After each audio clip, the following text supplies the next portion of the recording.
ब्रह्मा जी ने महिषासुर को वरदान दिया था कि कोई भी पुरुष या देवता उसका वध नहीं कर सकता।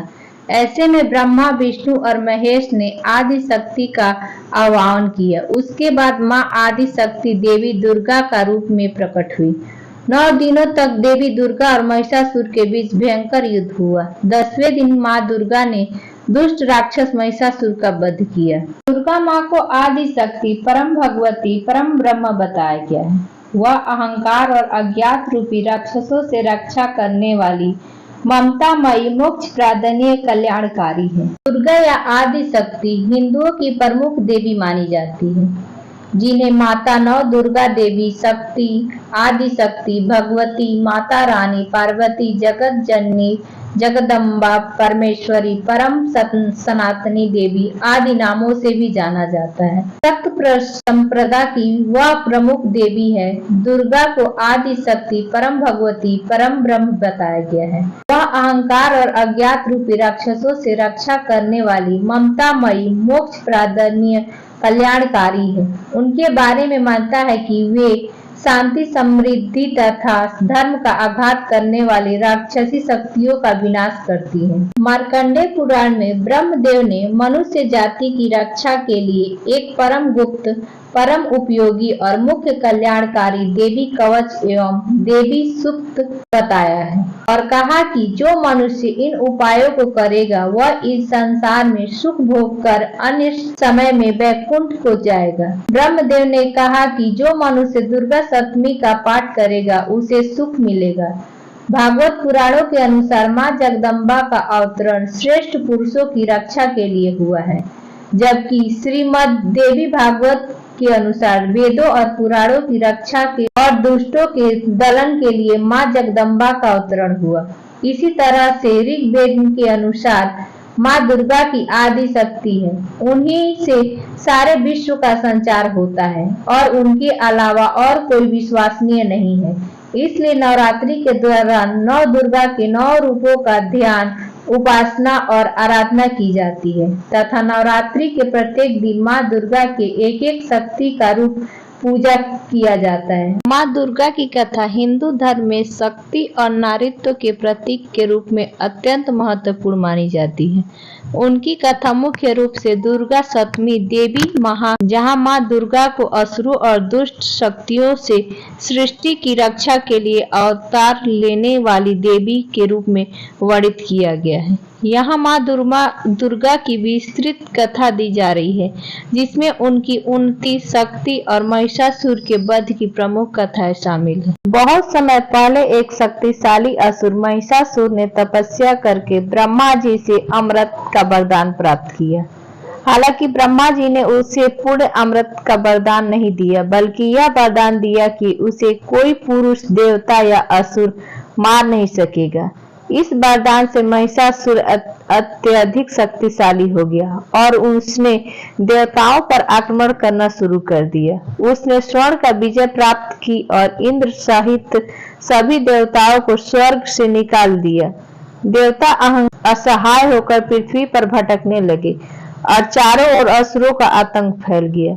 इस संकट की घड़ी में देवताओं ने त्रिदेव ब्रह्मा, विष्णु और महेश से सहायता मांगी। सभी देवता मिलकर एकत्रित हुए और महिषासुर को पराजित करने के लिए किसी अद्भुत शक्ति की आवश्यकता महसूस की। तब त्रिदेव और अन्य देवताओं ने अपनी शक्ति का संचार किया, जिससे एक दिव्य ऊर्जा उत्पन्न हुई। इस ऊर्जा से एक अद्भुत देवी प्रकट हुई, जिनका तेज अहसनीय था। यही देवी थी माँ दुर्गा, जिन्हें आदि शक्ति और सृष्टि की संरक्षिका माना गया। माँ दुर्गा के विभिन्न अंगों का निर्माण अलग अलग देवताओं की शक्ति से हुआ।